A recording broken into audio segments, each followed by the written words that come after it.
York Times plans to trigger a race war. And this was leaked. It says New York Times plan to trigger race war leaked as deep state pushes collapse of U.S. economy. And so as he broke this news, it was very interesting, and he laid down all the facts. If you want to go listen to that interview, you can go to newswars.com or infowars.com to get the breakdown on it. He does a very good analysis of it. The leaked memos show that their push in the Russian collusion narrative failed. They admit it failed. They tried to push it. They tried to get Trump impeached from that. Because it failed, they're determined to start a race war heading into the 2020 elections. And they're in the midst of that, trying to crash the U.S. economy in order to hurt Trump. They do not want Trump reelected at any cost. That's what they want to do. But let's take a step back, because a lot of people are saying the race war that's been going on seems to be something that really has kind of picked up speed since the 2016 election. And as we've seen in the last year, there's been a rhetoric of racism, Nazi. I mean, if you listen to the news, it's always, this is a Nazi, you're a Nazi. If you're white, you're a Nazi. If you like Trump, you're a Nazi. If you just stand on good old American values, you're a Nazi. I mean, everything's a Nazi, but all of this stuff. When in reality, it's them. In reality, they're pushing a narrative, and I'm really sick and tired of hearing that. Let me watch my words. I'm not sick and tired. Yeah, what are you saying? So I let those words fall to the ground. I'm just saying it is exasperating to continually hear that, but we got to understand what is the cause of that. So I want to go back to an article that actually kind of takes us back into 2013. And really, a lot of these things even predates that, because I pulled up a whole bunch of different things in a web search looking for dates of different things talking about a race war. And if we have time, I can actually go into that, but we probably won't. But this is an article from October 3rd, 2016, where it says Rothschild's insider warned of planned U.S. race war. So October 3rd, 2016, this is prior to the November election in 2016. And where it says in 2013, a whistleblower and Rothschild's family insider warned that the elites were pushing for a race war in America. And they wanted to establish martial law in the U.S. to stifle dissent and circumvent free speech, and to further their global agenda of a one world order and mass depopulation. To achieve this, they need to do some social engineering by instigating a race war against the black folks at home. Let you understand this. They want to instigate it against the black folks at home, African Americans, so to speak. So in the Waking Times, it reported that I've just been told the current scenario is this whole race war thing. That's the plan at the moment. That's from James Casbolt, a.k.a. Michael Prince, May 2013. Who was president in May 2013? It was Barack Obama. As if following a script or some explicit stage direction. Doesn't it look like there's a script being followed? I would agree with that. And this is 2019 now. This is talking about 2013. The narrative of racism and division is being pushed by mainstream media, and the idea of an American race war is edging further into the public consciousness. This is 2013. Now that I'm reading from. No one among the ranks of the citizenry stands to gain anything at all from the bloodbath between blacks and whites, but here in 2016, we suddenly find ourselves on the precipice of such an apocalyptic clash. Who benefits? In 2013, James Casbolt, a.k.a. Michael Prince, a self-proclaimed Rothschild's family insider, explained to Carrie Cassidy of Project Camelot how the world political elite are planning to catalyze a race war in America as part of a conspiracy to advance the agenda of depopulation, to destroy the black race, to further destabilize the nation, and to create the conditions necessary for martial law in the U.S. Casbolt claims to be part of the Rothschild's bloodline, someone who has spent his entire life being groomed as an assassin for the world's most powerful family, a super soldier, as he puts it, now serving time in prison. Some consider Casbolt's credentials to be rather shady. However, in many interviews on the subject of the world's ruling elite, he has presented insight and information that bears out as being both well-informed and shockingly prescient. In this case, he was asked by Cassidy again over 3 years ago, and okay, this article is 2016, so back to 2013, what he thought of the global elite were planning in order to expand their empire of control in coming years. His reply seems almost prophetic today against the backdrop of riots in several major U.S. cities and the emergence of the George Soros-funded fifth column revolution movement, Black Lives Matter. Casbolt's reply this is how he replied: the enemy now is they're instigating a race war in America. They're social engineering it, a race war against the blacks and whites, because they're trying to reduce the population. So they're targeting blacks in America as the first group. And it's an extension of what's going on in Africa with them depopulating the blacks in Africa with engineering AIDS and things like that. So they're engineering social situations in America now, and that group is being currently targeted. You know, the blacks in America. There's a lot of race issues being brought into the media, like Obama's talking about it. Let's talk about race. That's one quote. In the media, a lot of things are focused on race to get people's mindsets geared up for that. And that's from Michael Prince. Now, let's take this 2019. Let's move forward.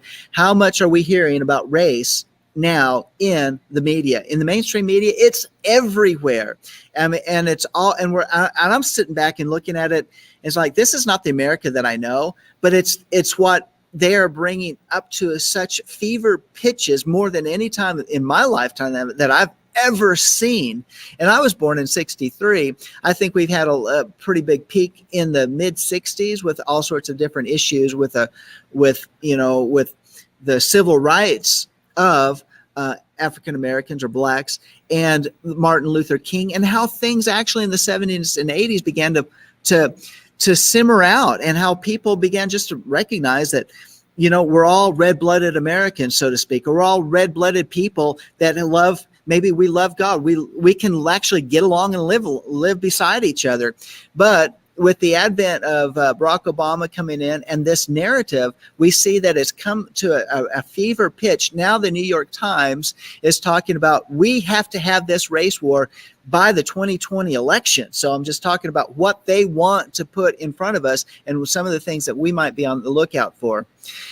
This person, this Michael Prince guy, in essence, is saying, in essence, it's a continuation of social engineering programs from Haight-Ashbury in the 60s in San Francisco. You know, the Manson family, the Charles Manson murders, and he was programmed at China Lake. We've had China Lake recently in the news, where that base was destroyed in a recent earthquake. For the social engineering, Charles Manson, was talking about Helter Skelter, which is a race war, an apocalyptic race war in America between blacks and whites. And the Beatles triggered that, the Helter Skelter song. And then that was the Manson murders were supposed to trigger that. And that was the race war was supposed to start in Haight-Ashbury, the hippie colony in San Francisco. They've often tried to, with the Fourth Reich being based on the West Coast, they've tried to trigger this helter-skelter apocalyptic race war in California with LA riots. They tried to do it again, and they're going to keep trying to do it until all hell breaks loose between the blacks and whites in America, because the black race is being targeted currently in America, the African American. So there you go. I mean, there's more to this. That's going back to a 2016 article relating what he said in 2013. So what are we seeing today? We see, even this last weekend, we had things going on in Portland, Oregon, where Antifa went out to the streets, creating all sorts of riots and havoc. And prior to that, mainstream media actually came out and talked and said that Antifa they actually said Antifa is mainly made up of African Americans and blacks, which is not true. It is actually a complete fake news when they said that. Mainstream media said that. I listened to the report, and when in fact Antifa is mainly made up of these social justice warriors, many of whom are whites. But what are they doing? They are actually attacking anybody and everybody that stands for good old American values. And so we have these instigations. President Trump came out and actually said they need to be looked at as a domestic terrorist group because of what they did, and because of the events, the way they were orchestrated this weekend showed that definitely they are. So these all have been planned. There's an article back in 2015, documents detailed plan for civil unrest and martial law in Baltimore, where the same type of things were put out. There was actually a publication that I have here where they said, this is what you're supposed to do in terms of hand-to-hand combat with the props that you can use, not to use, the aggressiveness, the behavior that you're to do in order to stir up these race wars and race riots. And this document was put out by Friends of Democracy. So here we are, 2019. It's the heat of the summer. They're stirring things up. They're pushing things forward. And the New York Times says now we need to increase the propaganda so that we can create this racial divide to bring it to violence within the streets of America. Well, Darryl, you were talking about some things before the show started. I didn't catch all of that, but does this play into some of this helter-skelter type of end times reality that are playing forth? You mentioned it here, and we were talking about the Torah portion, but what do you think about this, the instigation of the literally the civil unrest in America? Well, it's all propagated, and if we understand the Georgia Guidestones, that the number one commandment is to maintain human population under 500 million. That is the goal of the New World Order. It's the goal of the Illuminati. It's the goal of the Luciferians. It's the goal of, whatever group that's tied in with the Rothschilds, the Habsburgs. We've got the DuPonts and the Rockefellers in the United States, amongst others, Carnegies. And all of these families, you see, at the core of it, what we have to understand is that they believe that they have been enlightened. That's where the whole idea of Illuminati comes from, illumination. And they have been enlightened with Luciferian doctrine. And unless you subscribe to that, then you are regarded as a lesser being. The reason why the blacks are being targeted is because if you look at Madame Blavatsky, who was the founder of the Theosophic Society, they believe in an evolutionary process, and that different races are at different levels of evolution. And so you've got the blacks and the Jews down here, and the whites are at the top of the food chain until they actually advance to godhood. That's where they're going. That's what they believe. And so the reason why they can look at another human being, you see, biblically, we're all created in the image of God. We were all sinners. Those who have been saved are saved by grace. So whether you're Jew or Gentile, this is what Paul is emphasizing within the scriptures. There's no distinction between us spiritually before God. We all have the same DNA. We all have the same characteristics and everything else. We all have the same spirit within us. But according to them, there are levels of people, and the people on the lower end of the evolutionary scale don't have a reason to live. And we're, in fact, what they call useless eaters. We're taking up resources that they believe that rightfully belong to them. Mm.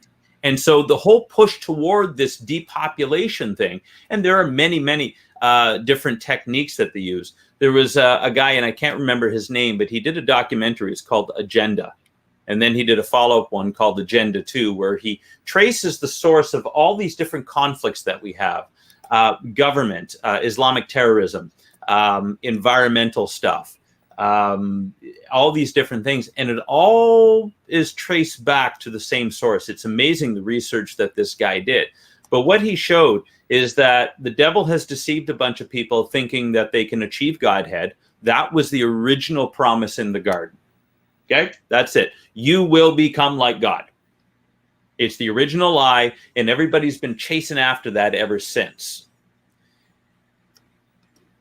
And they have a plan that they're working. I did a message a couple of weeks ago on Psalm 127. I know a lot of people in the comments section were online for that.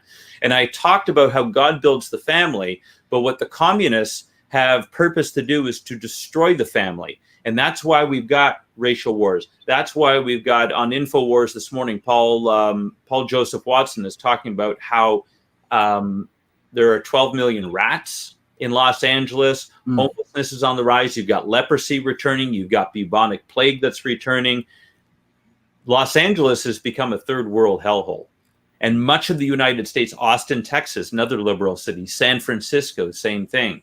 And what they're doing is they're destroying the very fabric of society. God created the family unit in order to be the model for society. It's what society is built around. So you've got the nuclear family, you've got the extended family, then you've got the congregational community, and then you've got the body of Messiah at large. And things are supposed to go out from there. And that's why Psalm 127 says that we are to train up our children. We're supposed to build the family. We're supposed to teach our kids the proper things of Yahweh. What the enemy wants to do is to take us away from that, push perversion, push lies, and make it seem okay. And if you look at the 45-point plan for communism to take down the United States, they're well on their way. And this is why I get back to the fact that if we don't start uniting, if we don't stop dividing over stupid things, if we don't stop twiddling our thumbs and talking about theology and doctrine instead of getting down to what's true and right before the Lord and do Micah 6:8, what does the Lord require of you but to do justly, to love mercy, and to walk humbly before our God, to do unto others as you would have done unto you, to enact our faith and to serve one another, we're going to get obliterated, and we are getting obliterated. That's what it all goes back to. The Haftorah portion this morning from Isaiah 49 through 51, it's right in the middle of the suffering servant songs. And it talks about the suffering. I love Isaiah 49 because that's where we got the name of our ministry from, A Light to the Nations. God said to his son that you will be, not only will you restore the lost tribes of Jacob, but you will be an Or L'Goyim, a light to the nations. But then he goes on to the promises and says that starting off with the Haftorah portion in 49:14, he says that you have said that I've abandoned Zion. And everything that he says after that is the promises that he's made. He's not left us. He's not forsaken us. Yes, he's allowed us to go through hard times. Has anybody experienced hard times who are in the body over the last little while? Or is it just me? No, it's all of us, because God is preparing us. He's getting us. Philippians 1:29 says that we were actually called to suffer for Messiah's sake. And that's something that people can't get their heads around. But if we persevere, the beauty that God is going to give us. Isaiah from 40 right through to 66 talks about the blessings that are going to come to Zion. And all the Gentiles who are called by his name, who are part of the Commonwealth of Israel, are going to be recipients of that. And so we need to hold fast. The world is going to go to hell, literally. And when you see what Sandi was talking about in Revelation chapter 6, and how they're shaking their hands and they're saying, hide us from the Lamb. What the elite think is that they're going to escape the judgment of God. And they're not. But we are. We were not appointed unto wrath. We are going to be captured away. We are going to be removed. We're going to be protected. And I'm so grateful to God for his plan on that. Yeah, I loved how you weaved in that the Haftorah portion in the midst of this. I liked how you did that, Mark. I want to hear your thoughts about this, because you bring a perspective. Considering I was just a child in the '60s, and you may have been aware of more of the things going on in the '60s. And no, that's good. Actually, that's where I was going to start from. Yeah, that's really good, because I was going to say, actually, all of us four, we're, except for Sandi, who's like 19, 20, I think. But I love the cradle. Huh? I robbed the cradle. I know. And the rest of us, though, we're of enough age that we can now remember hearing, especially today. What I was just saying, the expression. It's but now we know that it's really, but now we know. And for instance, you mentioned HIV. So back in the early days when HIV was brand new and everybody had their theories, everybody had their ideas. Where did this come from? Why do we have this? Did aliens bring it to us? What monkeys did it come from, and all that kind of stuff. Well, now we are pretty sure we know, where it came from, and it was developed for a specific purpose. And you mentioned that. What we don't know a lot of, though, is that the people that develop these viruses and different things that attack people, they are specific to a certain type of people. And HIV, from what I understand, was one of the very first viruses that was put out as a test to find out what Darryl, we can hear you. Let me just do it. As a test, so that the results from that led them to another thing, led them to another thing, led them to another thing. And now I understand there is an actual virus out there that has not been let go yet, at least as far as the public knows, that specifically what's the word I want to use? Specifically goes only or affects only people that do not have Caucasian DNA. And literally, if you are 100% Caucasian, this virus will affect your DNA system and get in, and it's like HIV. Sometimes it can bother you right away. Sometimes you can carry it for a long time and the whole thing. So it's not just blacks, or as what did you say, the black people or whatever you mentioned earlier, but Asians and Spanish, anybody else. But one of the things after it was developed, I guess, for what I've heard, is so stupid, is that the planet is so full of people that have intermingled through the years that almost everybody has something in their DNA that is not 100% Caucasian. I mean, even Hitler. So I'm done. I'm done. But that was just something I wanted to bring up is that, and now we know why this was done. It is a process of still being developed against specific people. So, and that's really true. Is people, we have to understand that that there are targeted disease, they're gene targeted diseases depending on your genetic makeup, and it's actually, it came out a few years ago. I read an article how the United States, because back in where the Soviet Union was a big threat, they were looking at diseases that could target specifically those that were of Russian heritage. But if you think if they're going to try to target them in terms of having a disease be kind of a weapon of war against a nation like that, which is mainly they're made up of Caucasians. Well, I won't say that. In Russia, they have a whole bunch of different people that are mixed in their area. But if you are targeting that, you can wipe out entire populations and entire races of people. And this development, the last one I was talking about, it actually came after Hitler. Can you imagine Hitler getting a hold of something like that? Well, but what makes the thing about it is that we actually have psychopaths that are just like him, that are just like him, yeah. that are actually in charge of these programs.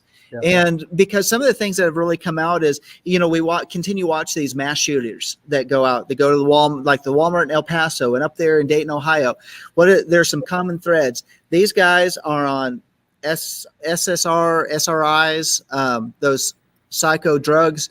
They're in some type of program, or they've got a parent that is involved in some type of DARPA program where there's the mind control, and that they have been under some type of psychiatric care where you can actually go to that point of, yes, they are, call it Monarch, Operation Monarch, MK Ultra. They keep changing the name on it, but essentially mind control, where they put the person under mind control to go out, do these shootings in order to create a scenario. Like right now, what are they doing? They're trying to go after our Second Amendment rights. But why did they go to El Paso? Because specifically the guy said he was going after Hispanics. Why do you want to do that? Because a white guy that goes after Hispanics is to create a race war, is to continue to generate these things. So they want to take away our guns, and then they want us to fight among ourselves. But the scenario is always the same. And there's always these extra shooters, by the way, not to digress, that are hidden, that never come out. The first reports, there's more shooters. Then they clean up the reports and say, no, it's just this one guy. But it's this continuous narrative of people that they're in the shadows, but literally they're not the psychotics that go out and they kidnap a child on the street and completely, do the Saw type of, horror flick, which I never watched Saw, or any of the Saw, where you have this horror flick of somebody that's so psychotic, they put somebody in a really bad situation and the horror just unfolds. That happens. That's psychotic, but that's low level. These guys are so high level, they are using systems in order to ultimately bring about their goals that are no different than Adolf Hitler. And he was just simply playing a role in the midst of some other shadowy figures. I mean, we have to look at how history's played out and what are the common themes. It's not conspiracy. History tells us how it played out. How did he even get up? And he didn't get up into his position because of he was a charismatic figure. He had a lot of things that he could manipulate, but somebody had to back him. Somebody had to say, yes, you're the guy. That's the same way. How did Barack Obama get in that position? A guy out of complete obscurity. Who knew who this guy was, that made his way up from an obscure senator of Illinois, an obscure community organizer, and makes it all the way to the presidency of the United States for 2 terms? How does a guy get that? And has such a shadowy background that even his birth certificate is still in question of who he was. And when you look at his, and I'm just going to say it, if you look at the picture of his alleged father from Kenya, looks nothing like him. But he does look like a certain figure out of Indonesia who has exact characteristics, who actually had a close relationship with his mother. Just saying, there's photos out there. But when we look at all these different things, how does that happen? Because they're shadowy figures. There's powers behind it. All of them are puppets. And it is, like Darryl was saying, and bringing it back into the picture, to depopulate the planet, to cause race wars, to push forward an agenda so that they can bring in their person that will resolve all the issues. And it's just one of these things that's playing out right now. I think that's what this article is really saying. So beware of what's happening, and don't fall into it. And whether we're black, white, Indian, red, yellow, whatever, it doesn't matter. Understand they're trying to pit us against each other. And this is what the InfoWars and the analysis by Alex Jones actually said. And by the way, all the things that Alex Jones has been saying, they said he was crazy before. He's being vindicated because it's being played out before our very eyes right now. So worthwhile going back and looking at it.